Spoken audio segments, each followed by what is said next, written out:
Years ago, a friend of mine introduced me to the book, The Science of Getting Rich.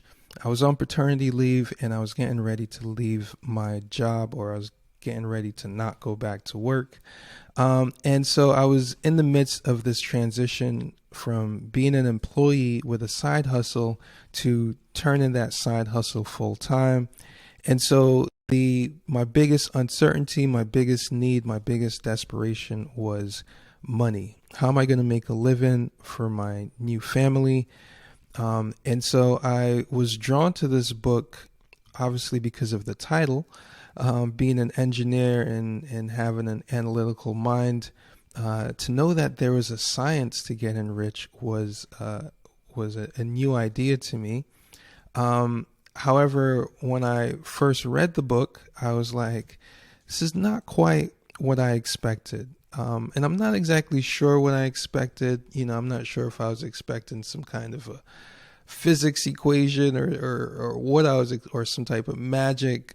But what I learned was more of a practical philosophy that I promised myself at the time that, one, I would put this philosophy to work, which I did. I read this book religiously for maybe 8 or 9 months. And I told myself that in the future, I would come back to this book and share how actually useful this philosophy is and kind of strip it down analytically and share what works, what doesn't work, what you can really anchor yourself to, or what you might want to discard, right?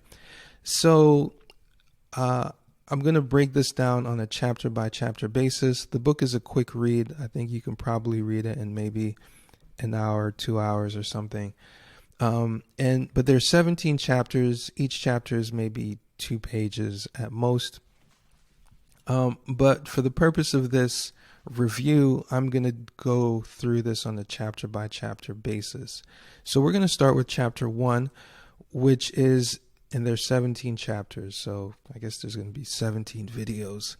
But anyway, chapter 1, the right to be rich. Now, the purpose of this chapter is to address the silent objection that there is something wrong or bad about wanting to be rich. I don't know if you've had this experience, but it's not something that everyone goes around talking about, right?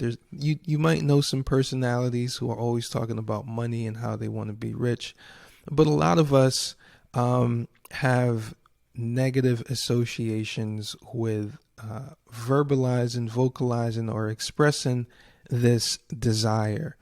And so the author needs to set the tone here that actually what we want to do is we want to stoke that desire, and we want to pay attention to the author's goal is to get you to read this book all the way through, and then get you to read it again, and then get you to possibly recommend it, right? So that's like the meta thing that's going on here. Is the first step is to address that objection. And then how do we stoke the desire to be rich? Well, the author outlines life as an ongoing process of development, and the goal of that development is to continually fulfill our potential by making the most of ourselves. And we can't make the argument is that we can't make the most of ourselves if we don't have money or the means to acquire the things that we need to live the highest, best, most abundant possible lives that we can live. He says, love is denied full expression by poverty, and that we shouldn't be content with a little if we are capable of using more.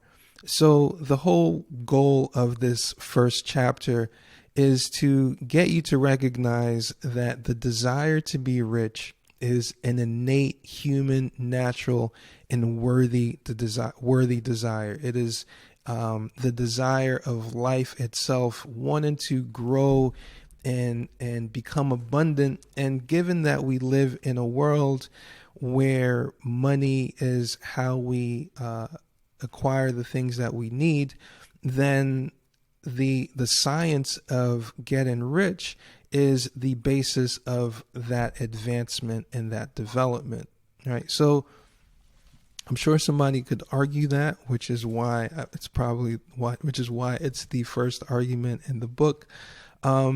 Is, there's nothing wrong with wanting to be rich.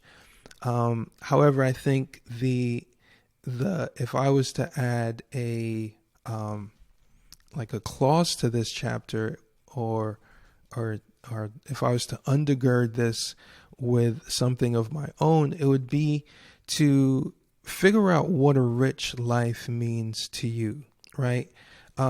Because you might still encounter some resistance if your idea of being rich is something that, again, you have negative feelings about. Maybe you see rich as, the billionaire class, and you see those people as, perhaps selfish, or I don't know, maybe whatever it is.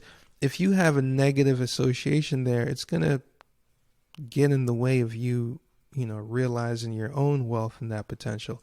However, if your idea of being rich is, having a homestead and growing your own food, and maybe not having to rely on money as much as, someone else might, then that's your definition of rich.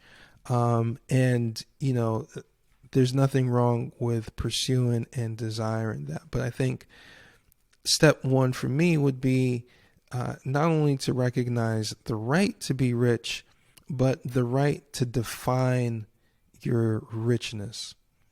And it's always going to be, some state of abundance, right? Whether the abundance is natural or man-made or whatever it is, it still follows the same lines of growth and development, which we will get into in some of the future chapters. Now, in the next chapter, we get into the fact that there is a science of getting rich. So I remember when I first picked up this book, I was like, what do you mean science of getting rich? Like there's no science. Like, is there a science? And so this is a practical philosophical science. And so the second chapter is intended to knock down that second objection that there is no science of getting rich, right? That it's just happenstance, or that it's reserved for a privileged few. This second chapter unpacks the fact that this is a learnable science, and that you might want to keep going to learn it. So check out the next video, and we'll get into the science of getting rich. Peace.